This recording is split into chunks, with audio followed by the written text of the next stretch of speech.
Questo è il torneo dei candidati 2021. Il vincitore di questo piccolo grande torneo andrà a sfidare il campione Magnus Carlsen, contendendosi il titolo.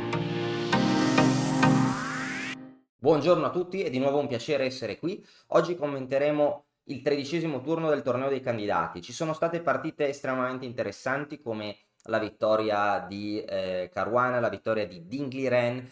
È stato estremamente interessante anche il pareggio tra Vascelagrave e Nepomniachtchi, dove Vascelagrave ha fatto di tutto per provare a vincere, ma Nepomniachtchi è stato molto solido e non ha nemmeno provato a sfruttare le sue chance di vittoria perché, diciamolo, la patta è stato per lui un eccellente risultato che alla fine gli ha permesso di ganare e di vincere, scusate, di vincere meritevolmente il torneo e qualificarsi per il torneo, per il match del campionato del mondo contro Magnus Carlsen che si giocherà alla fine di quest'anno. Davvero uno scontro di stili totalmente diversi che sarà estremamente avvincente. Guardiamo invece la partita, forse non la più bella di questo turno, ma la più interessante dal punto di vista psicologico, che è la partita tra Alexander Grischuk e Anish Giri. Allora, sono due grandi giocatori. Anish Giri, che è stato il nostro eroe in quest'ultima parte del torneo, perché ha giocato per vincere tutte le partite prendendosi rischi a volte notevoli, si trova ad affrontare da nero un giocatore molto esperto come Grischuk. E vincere non è mai facile, bisogna prendersi rischi e qualche volta si viene puniti. Grischuk gioca D4. Quando ha voluto giocare per vincere contro Vascelagrave e poi dopo ha vinto, Grischuk ha giocato E4 per giocare una apertura più aggressiva e tirargli addosso tutti i pezzi. Ha giocato una novità teorica molto pericolosa, ma ora Grischuk gioca D4, gioca solido perché vuole lasciare che sia l'avversario per esigenze del torneo a sbilanciarsi e prendersi eccessivi rischi. Dopo D4, Ghiri gioca cavallo F6, C4 e 6, cavallo F3. E a questo punto Ghiri gioca B6, che si chiama apertura ovest indiana, e di nuovo Grischuk gioca G3, che è il sistema più solido. Il nero il bianco risponde al fianchetto con un altro fianchetto, in modo che i due alfieri si neutralizzano a vicenda e ciò porterà a posizioni pattaiole. Il nero ha giocato alfiere B7, alfiere C2, e nero ha giocato alfiere B4 scacco, il bianco alfiere D2. Il bianco va bene cambiare i pezzi per semplificare. La strategia di Grischuk, come ha dichiarato nella conferenza stampa, era seguire, non sfoderare nessuna novità particolare, nessuna preparazione, giocare la teoria. Perché? Se proprio Ghiri gioca le linee principali e riesce a pareggiare, così sia, che sia patta, ma la cosa più probabile era che Ghiri avrebbe dovuto essere lui stesso a rischiare ed uscire dai cammini battuti, e quindi perché deve essere il bianco a prendersi dei rischi? Il bianco gioca le cose conosciute, mentre Ghiri dovrà cercare cose poco ortodosse per provare a sbilanciare e provare a giocare per vincere da nero, cosa che è difficilissima a questi livelli se il bianco gioca solido. Quindi già alfiere per D2 porta a posizioni dopo donna per D2 ultra teoriche, dove è quasi impossibile giocare per vincere. Ghiri gioca C5. Perché gioca G5? Evita il cambio dei pezzi, e dopo alfiere per B4, C per B4, c'è già una struttura atipica che è cattiva per il nero. È peggio avere questa, ok, non molto, ma è un po' peggio per il nero avere questa struttura che non averla, avere i pedoni doppiati sulla colonna B, ma una struttura che di solito non si gioca e dove magari Alexander Grischuk avrebbe potuto essere meno preparato, cosa che però non era. Qua il bianco ha giocato a Rocco, cavallo D2, il nero ha giocato D6, il bianco gioca donna B3. Il nero gioca A5 per difendere il pedone, e a questo punto un'idea bellissima, il bianco gioca A3. A questo punto chi ha studiato un po' di strutture pedonali potrebbe obiettare, ma perché il bianco vuole permettere al nero di liberarsi dei due pedoni doppiati, ma innanzitutto questi pedoni formano una massa compatta, sono difficili da attaccare e giocando a 3, qualora il nero giocasse b per a3, b per a3, il bianco trasforma il suo vantaggio. Ora non giocherebbe contro i pedoni doppiati, ma giocherebbe contro il pedone arretrato in b6, un pedone arretrato sulla colonna aperta che sarebbe una debolezza cronica. Quindi A3 è una mossa molto molto intelligente che propone un cambio di struttura. Il nero non ha fretta di cambiare, gioca cavallo a 6, così in caso di A per B4 il nero potrebbe piazzare il suo cavallo in B4 che bloccherebbe appunto la colonna B, rendendo improbabile un attacco contro B6. Grigio gioca torre F1 e nessuno dei due giocatori ha fretta di sciogliere questa tensione. Nero gioca donna E7. A questo punto Grishuk raccontava che la strategia di sorprenderlo non aveva funzionato perché lui aveva studiato già da tantissimo questa posizione. Di fatto ci sono partite classiche di Kasparov, di Karpov, partite classiche che risalgono appunto anche agli anni 80, agli anni 90, di fortissimi giocatori. E qua Grishuk gioca il piano di cavallo E1.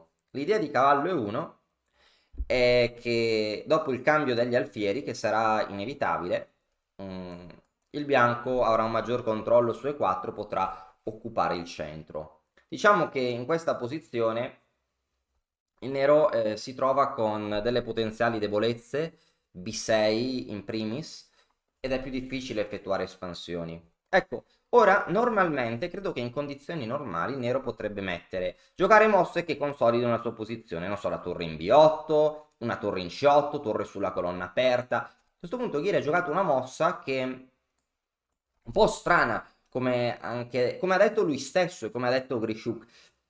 Diciamo che Ghiri ha anche detto di essere stato un po'. Entrambi i giocatori hanno affermato che l'elemento psicologico è stato chiave, cioè la posizione del nero obiettivamente non offre prospettive per giocare per vincere e bisognerebbe scientificamente, per aumentare i propri risultati nel lungo termine, bisognerebbe giocare prevalentemente la posizione non contro l'avversario, ma in questo caso particolare il nero deve provare, ok, detto in termini brutti, a fare casino. Il nero deve fare casino, deve incasinare la posizione per confondere il bianco, perché deve provare a creare qualcosa di nuovo, magari qualche attacco strano con H5, H4, perché giocando con i mezzi normali si cambierebbe tutto e magari il bianco potrebbe pareggiare o giocare per un leggerissimo vantaggio.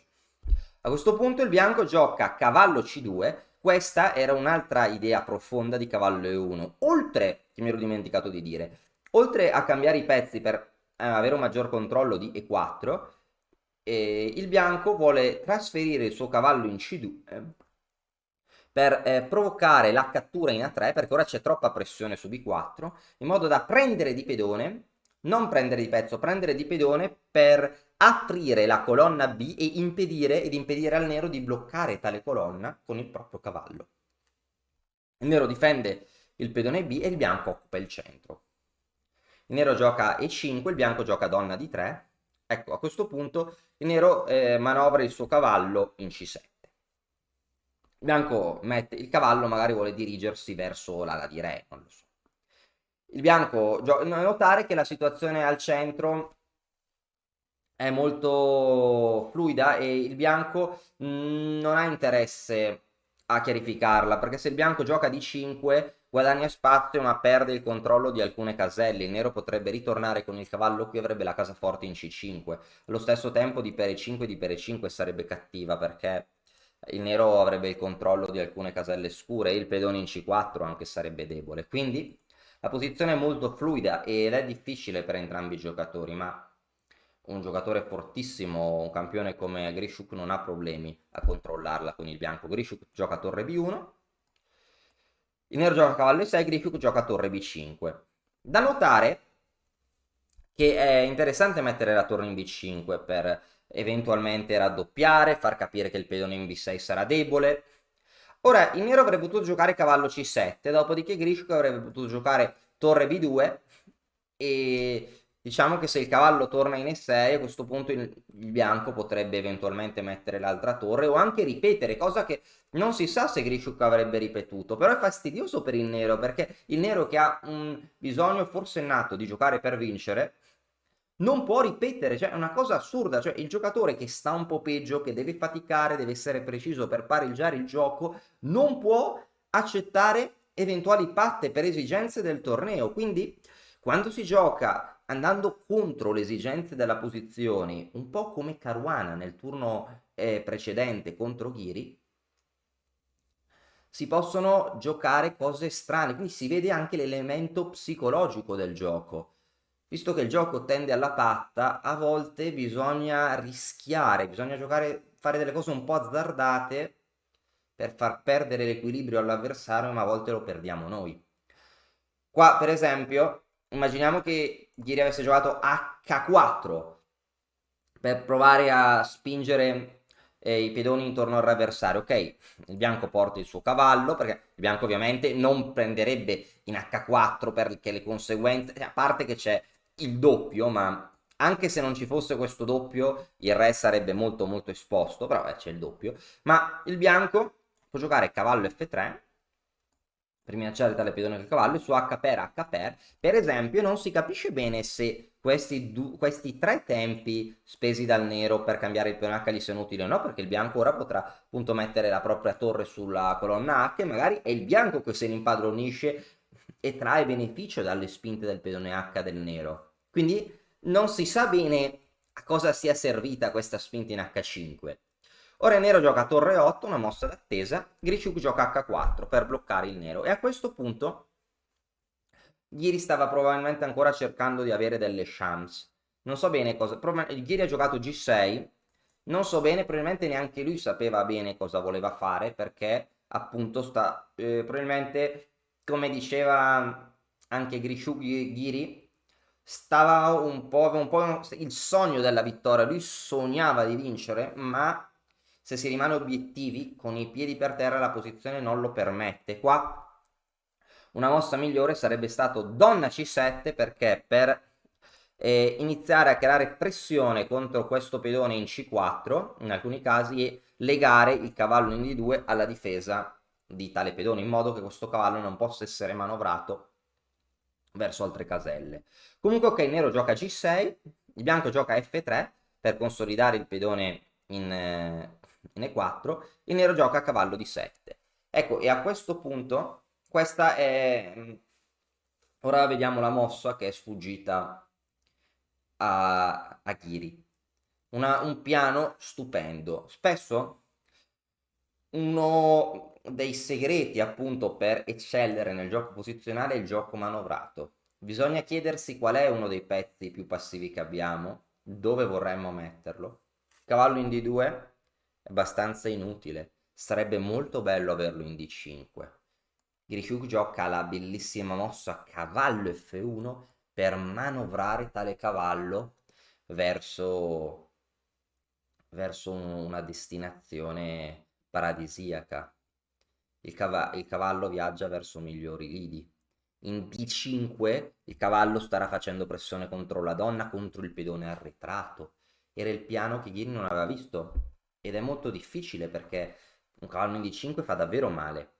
A questo punto ieri gioca e per D4 ed è vero che questa mossa e per D4 ottiene alcune caselle. Una posizione adesso un po' rischiosa perché il nero ha delle caselle per i cavalli, ma il vero problema del nero è che anche il bianco ha caselle più forti e soprattutto, come ripeto, la casella in D5 che è devastante. Inoltre, il bianco ha la debolezza in C4, ma il nero ha due debolezze. Ora sia B6 sia D6 sono deboli.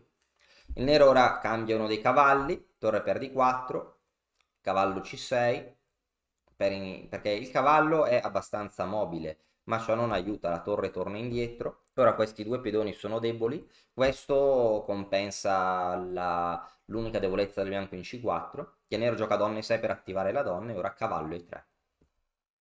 Il cavallo arriva in D5 con conseguenze davvero spiacevoli per il nero, perché ci sarà pressione contro B6, quando il cavallo in D5 si potrebbe anche porre la donna in B2, da cui minaccerà dei doppi. Diciamo che la posizione diventa davvero, davvero complessa da difendere. Qua il nero avrebbe dovuto giocare F5 probabilmente. E F5 è secondo, ok, Ghiri ha detto che avrebbe dovuto giocare F5, ma anche Grishuk ha anche detto che probabilmente Ghiri avrebbe giocato F5 in qualunque altra occasione. Ecco, qua ci sono molte mosse potenti per il bianco, ma è davvero interessante. Il bianco sarebbe stato meglio in molti modi, ma è davvero interessante l'idea di Grishuk, che ha spiegato nella conferenza stampa, tra i vari modi che poi anche il computer dà per andare in vantaggio. Quello di Grishuk è proprio bellissimo. Il nero con F5 che vuole creare controgioco nella colonna E, il nero ignora. Il prezzo per chiudere la colonna E è un pedone, il bianco gioca F4. A questo punto questo è un sacrificio posizionale, perché? Perché il nero ha i pezzi che non fanno nulla. Il pedone in E4 blocca i pezzi neri. C'è la debolezza in B6. Il bianco può recuperare il pedone quando vuole, distruggendo l'ala di donna bianca.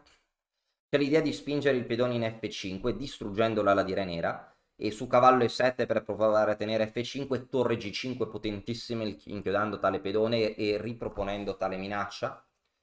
Ok, anche torre per B6 avrebbe probabilmente dato un vantaggio al bianco, ma qua la posizione è molto molto molto promettente per il bianco. E il nero sta molto male. Per esempio, se non provasse a giocare re H7 potrebbe seguire comunque F5 qualora il nero catturasse, non so, scacco matto.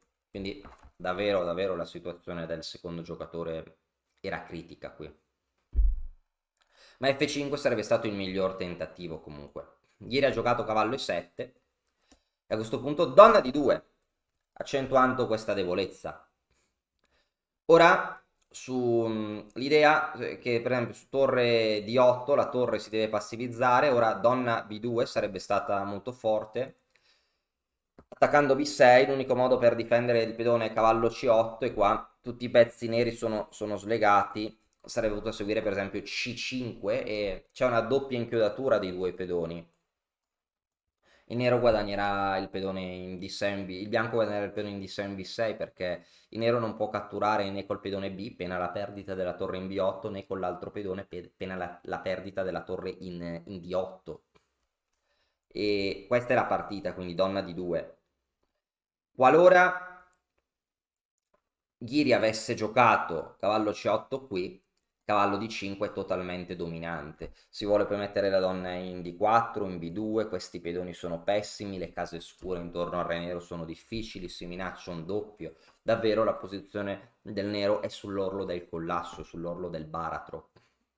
Ghiri ha provato a giocare F5, questo è il seguito giocato in partita, e Grishuk inizia a raccogliere i frutti della propria posizione. Ora, con un pedone in più, una posizione migliore, le difficoltà del nero sono più che evidenti. Il nero ha provato a giocare come se nulla fosse, attivare il cavallo, e a questo punto si poteva cambiare le donne, ma Grishuk gioca ancora meglio, cattura in F5, perché se si cambiassero le donne, poi in un finale non si può catturare in F5, perché il pedone è inchiodato, ma dopo E per F5 a questo punto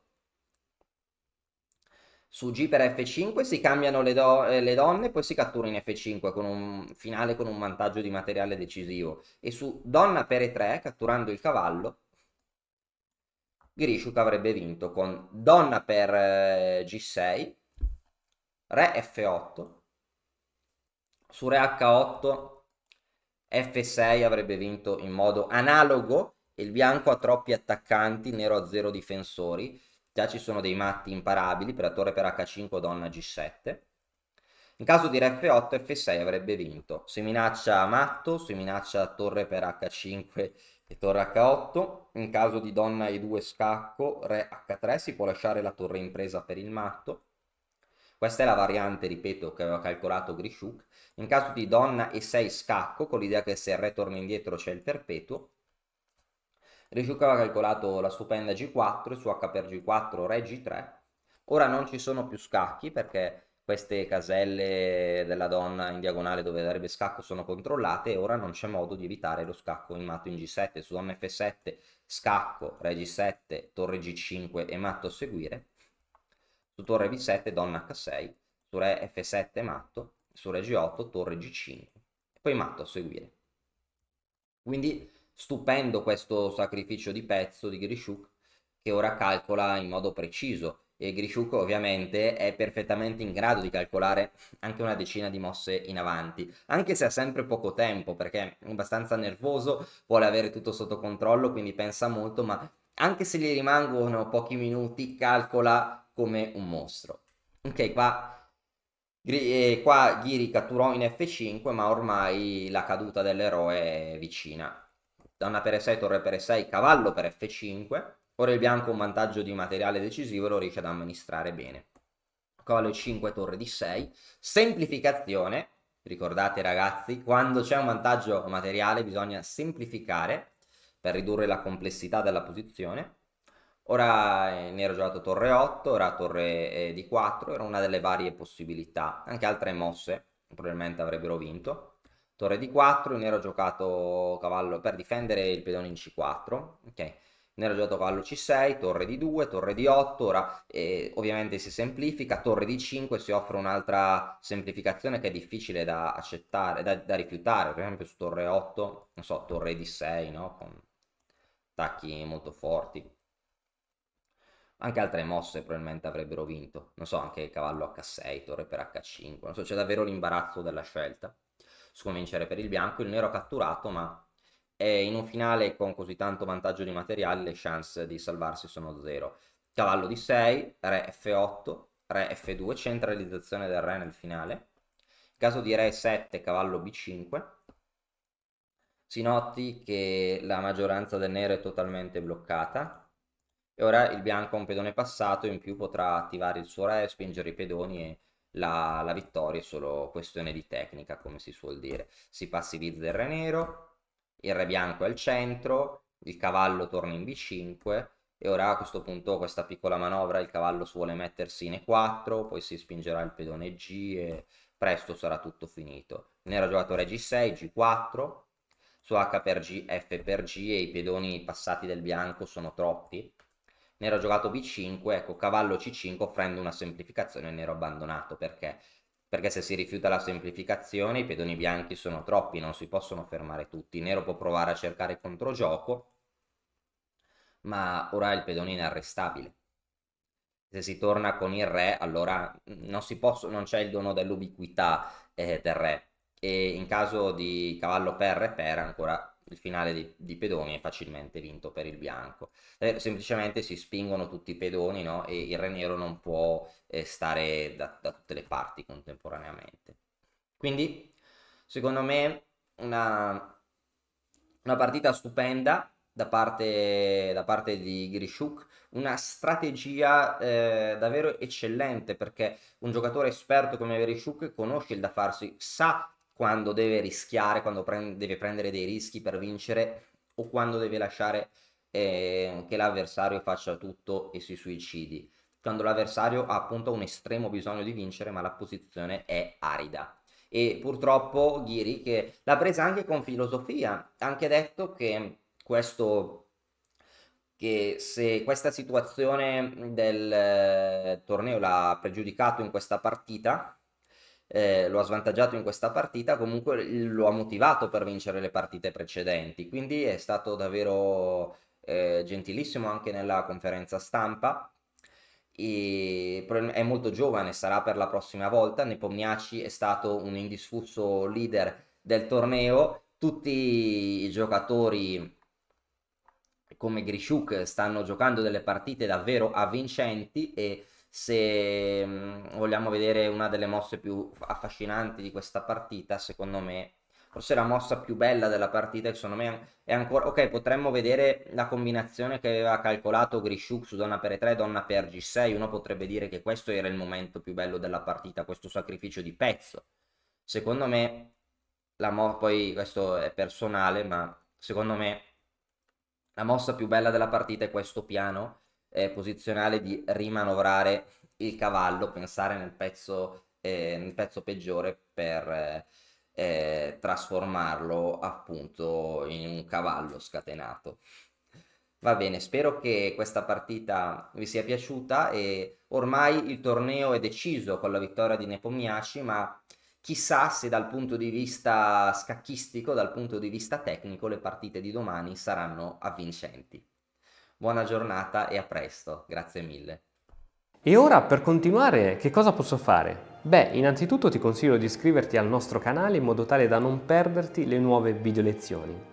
E poi puoi vedere il video che è stato più cliccato in questa settimana. Ci vediamo, ciao!